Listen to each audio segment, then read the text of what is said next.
ma'am से tarot card reading है पेतंग तौसेको टैरो कार्ड रीडिंग से अखोई ग्रुप अनि थोकना खाइदोके ग्रुप 1 दना क्लियर कार्ड समसेको अदुगा ग्रुप 2 दना एमेथिस को तौगदोरिबा कैनोसिना को रीडिंग सिना कैनो हाई कांसे द हाइडी करियर की मतंग द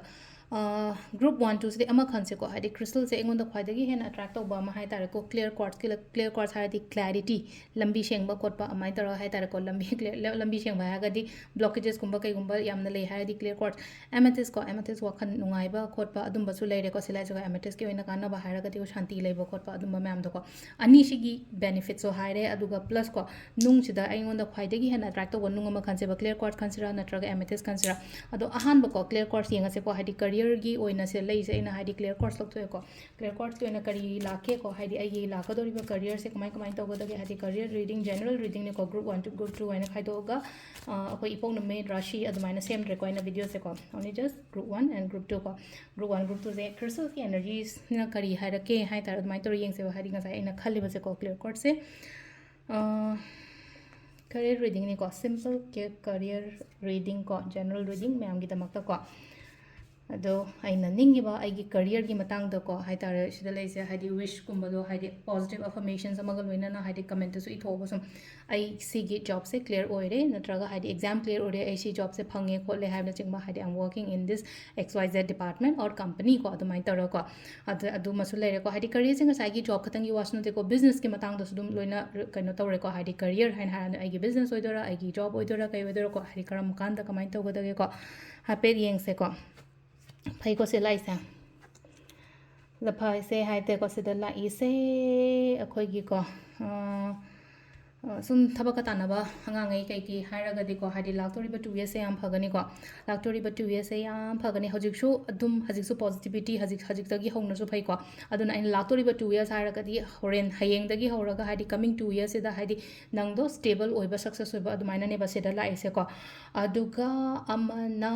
अखोगी सिदा लाइसे को Meena ngangjilakpa khochalakpa adumba da amta chatpigano ko ka chatpigano haibagi athradile akhoje amumu mina ngangbo matamda haidi bit khangan hanba mina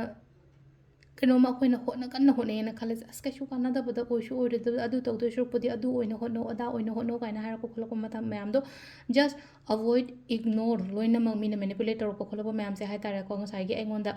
यादनब ओइना block पिरे इने बदु दम ngसाइ बिट हलकपदो खोजों का मान सुम ngangle मरी इवन मरी मता ओइरेन सु खलसे इमु मनुंग मी ओइरेन सु खलसेबा अदुना ngang ba khotpa matam do Meena ngang ba ko pade am chat kanu go aina khalliba aina ningi ba boto hai tara ko adu da fully focus to manifestations kumba yam to manifestation abi aina ai so yam na honari bin ai definitely phangani hai bagi adugi positive thought amaga loina na damaina gumba thabak to biba ko adu silaina ko october gumba kai gumba khatang lan tho go so khar so phara kanu chahi luramdai sai su yam phai ko chahi luramdai gumba kai gumba sam pane business ki matang daga hairasne ko haidi october matungi kai gise haidi engonda financially yamna hai tara ko positive success hen ba khotpa adumba su oina oi ko aduga ama leino ai career se kamai tawgadagi in future ai career se kamai tawgadagi ha ga aina aning ba pam ba to loina mak la kani ko adu silaino ko haidi silai se haidi minus point haina pesang sadi khatang haidi khara haina singna sino ko haina singna sina biyo aduga career se ba ngai yo ina haraga di ko haidi just focus on your career atobo to balang phang kari kra wakhan kem ta khan bi ganu ko silai se ko sisina ko gi an ba clear cards khan bang yo ina lere ko mathangi amethyst use obo yenga se ko amethyst ki oina kari energies la ke kari message la ke about career ko so ngi oina career gi matang da amethyst use obo ngai ke mu yeminare se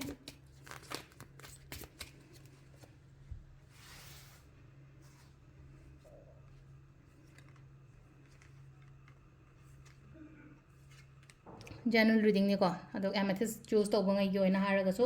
आइना खल्लिबा आइना निंगिबा आइगे business की मतंग दो आइगे career की मतंग दो Heidi comment positive कनो मा high तारा को आइना फंगे ओइरे हाइबदो तुमाइ तरोगे इबिबो को अदो सिदा लैसे को हाइडी कंफ्यूजन चत कनो को हाइडी तरंग चले जे खरा खरा अमुंग लैनो को हाइडी कंफ्यूजन चक ब्लाइंड द थबक तो बया दे को ब्लाइंड द थबक तो बया दे हाइडी पर कनो तौरगा ब्लाइंड द तौबा हारगा दे केमता खंगदन गुंबा केमता तौगनो बसिदा ए कार्ड्स खरा एक्स्ट्रा लौथु एको कनो गिसे एमेथिस खन बंगाई की ओइना हारगदी हौजिक से हाइ तारा को सिदा लै कैनो हाइ कान सिदा को ꯑꯩꯒꯤ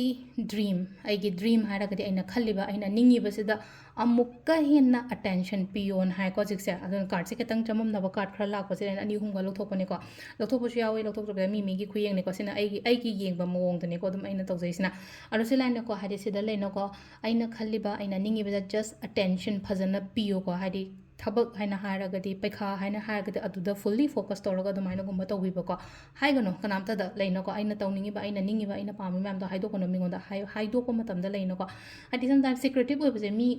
ꯀꯩꯅꯣ ꯈꯛꯇꯪꯒꯤ ꯋꯥꯁꯨ ꯀ꯭ꯂꯤꯌꯔ ꯀꯣꯔꯠ ꯈꯟꯈꯤꯕ ꯅꯠꯇ꯭ꯔꯒ ꯀꯩꯅꯣ ꯈꯟꯈꯤꯕ ꯈꯛꯇꯪꯒꯤ ꯋꯥꯁꯨ ꯅꯠꯇꯦ ꯑꯩꯈꯣꯏꯗꯁꯨ ꯉꯥꯏꯔꯦꯀꯣ ꯊꯕꯛ ꯑꯐꯕ ꯑꯃ ꯇꯧꯕ ꯃꯇꯝꯗ ꯑꯩꯈꯣꯏꯅ ꯍꯥꯏꯔꯒꯗꯤ ꯍꯦꯛꯇ ꯅꯥꯊꯩꯔꯒ ꯆꯠꯄ ꯌꯥꯎꯕꯅꯤ ꯑꯗꯨꯅ ꯍꯥꯏꯗꯤ ꯍꯧꯖꯤꯛ ꯂꯩꯅꯣ ꯀꯔꯤꯌꯔꯒꯤ ꯃꯇꯥꯡꯗ ꯑꯩ ꯁꯤꯗ ꯐꯣꯝ ꯊꯥꯖꯟꯗꯣꯔꯤ ꯁꯤꯗ ꯄꯩꯈꯥ ꯊꯥꯗꯣꯔꯤ ꯈꯣꯠꯇꯣꯔꯤ ꯀꯅꯥꯝꯇꯗ ꯀꯩꯝ ꯍꯥꯏꯗꯣꯔꯤ ꯏꯃꯥ ꯏꯄꯥꯗꯒꯤ ꯍꯦꯟꯅ ꯍꯥꯏꯇꯥꯔꯦꯀꯣ ꯑꯇꯣꯞꯄꯗ ꯀꯅꯥꯝꯇ ꯍꯥꯏꯗꯣꯛꯄꯤꯗꯕꯀꯣ ꯄꯣꯖꯤꯇꯤቭ ꯍꯥꯏꯗꯤ ꯈꯤꯇꯪ ꯃꯥꯏꯟꯁꯦꯠꯁꯦ ꯈꯔ ꯆꯦꯜꯍꯟꯁꯦꯀꯣ ꯄꯣꯖꯤꯇꯤቭ ꯑꯣꯏꯗꯦꯀꯣ ꯍꯧꯖꯤꯛꯁꯦ ꯄꯣꯖꯤꯇꯤቭ ꯑꯣꯏꯗꯦ ꯈꯤꯇꯪ ꯁꯝꯇꯥꯏꯝ ꯑꯉꯥꯡꯗꯧꯅꯁꯨ ꯐ꯭ꯔꯪ ꯐ꯭ꯔꯪꯁꯨ ꯁꯨꯝ ꯁꯥꯎꯒꯜꯂꯤꯀꯣ ꯑꯗꯨꯅ ꯍꯥꯏꯗꯤ ꯑꯗꯨꯒꯤ ꯄꯣꯠ ꯃꯌꯥꯝꯗꯣ ꯊꯥꯗꯣꯛꯑ ꯃꯤꯆꯣꯔꯂꯤ ꯍꯥꯏꯇꯥꯔꯦ ꯈꯤꯇꯪ ꯃꯤꯆꯣꯔ ꯑꯣꯏꯌꯦꯀꯣ ꯑꯗꯨꯒ ꯂꯩꯅꯀꯣ ꯌꯥꯝꯅ ꯀꯩꯅꯣꯁꯨ ꯑꯣꯏꯀꯣ ꯀꯩꯅꯣꯁꯨ ꯑꯣꯏꯕꯗꯣ ꯑꯦꯟꯊꯨꯖꯥꯏꯁꯇꯤꯛꯇꯤ ꯑꯣꯏꯀꯣ ꯍꯥꯏꯗꯤ ꯍꯣꯠꯅꯕ ꯀꯟꯕ ꯍꯥꯏꯒꯗ꯭ꯔꯥ ꯅꯠꯇ꯭ꯔꯒ ꯍꯥꯏꯗꯤ ꯄꯣꯖꯤꯇꯤꯚꯤꯇꯤ ꯌꯥꯝꯅ ꯑꯃꯨꯛ ꯌꯥꯝ ꯈꯟꯕꯗꯣ ꯑꯗꯨꯁꯨ ꯑꯣꯏꯌꯦꯕ ꯁꯝꯇꯥꯏꯝꯁ ꯑꯗꯨꯁꯨ ꯐꯠꯇꯦꯀꯣ ꯌꯥꯝ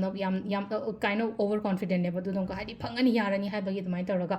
ꯑꯗꯨꯒ ꯑꯃꯅ ꯑꯃꯨꯛ ꯂꯩꯅꯀꯣ ꯍꯥꯏꯗꯤ ꯈꯟꯐꯝꯁꯨ ꯈꯪꯗꯦꯀꯣ ꯀꯔꯤꯌꯔꯁꯦ ꯑꯩꯁꯦ ꯕꯤꯖꯤꯅꯦꯁ ꯇꯧꯕꯅ ꯐꯒꯗ꯭ꯔꯥ ꯅꯠꯇ꯭ꯔꯒ ꯀꯩꯅꯣ ꯇꯧꯕꯅ ꯐꯒꯗ꯭ꯔꯥ ꯖꯣꯕ ꯇꯥꯟꯅꯕꯅ ꯐꯒꯗ꯭ꯔꯥ ꯍꯥꯏꯕꯒꯤ ꯑꯗꯨꯒꯤ ꯀꯟꯐ꯭ꯌꯨꯖꯟ ꯑꯃꯁꯨ ꯂꯩꯔꯤꯕꯀꯣ ꯑꯗꯨꯒꯤ ꯀꯟꯐ꯭ꯌꯨꯖꯟꯗꯣ ꯀ꯭ꯂꯦꯔꯤꯇꯤ ꯈꯤꯇꯪ ꯄꯣꯔꯛꯄ ꯑꯃ ꯗꯔꯀꯥꯔ ꯑꯣꯏꯀꯣ ꯐꯖꯅ ꯈꯟꯊꯔ ꯈꯣꯠꯂꯒ ꯑꯗꯨꯃꯥꯏꯅ ꯇꯧꯔꯀꯣ ꯑꯗꯣ ꯁꯤꯗ ꯂꯩꯔꯦ ꯑꯩꯈꯣꯏꯒꯤ ꯑꯦꯃꯦꯊꯤꯁ ꯆꯨꯁ ꯇꯧꯕꯉꯩꯒꯤ ꯑꯣꯏꯅ ꯍꯥꯏꯔꯒꯗꯤꯀꯣ ꯑꯗꯣ ꯉꯁꯤꯒꯤ ꯑꯣꯏꯅ ꯇꯦꯔꯣ ꯀꯥꯔꯗ ꯔꯤꯗꯤꯡ ꯃꯌꯥꯝꯒꯤꯗꯃꯛꯇ ꯖꯦꯅꯔꯦꯜ ꯔꯤꯗꯤꯡ ꯀꯣ ꯄꯔꯁꯅꯦꯜ ꯀꯟꯁꯜꯇꯦꯁꯟ ꯂꯧꯕꯤꯅꯤꯡꯕ ꯂꯩꯔꯒꯁꯨ ꯃꯈꯥꯒꯤ ꯑꯩ ꯅꯝꯕꯔ ꯑꯃ ꯍꯥꯞꯆꯔꯝꯒꯦ ꯑꯗꯨꯗ ꯀꯣꯟꯇꯦꯛ ꯇꯧꯕꯤꯔꯣꯀꯣ ꯊꯦꯡꯛ ꯌꯨ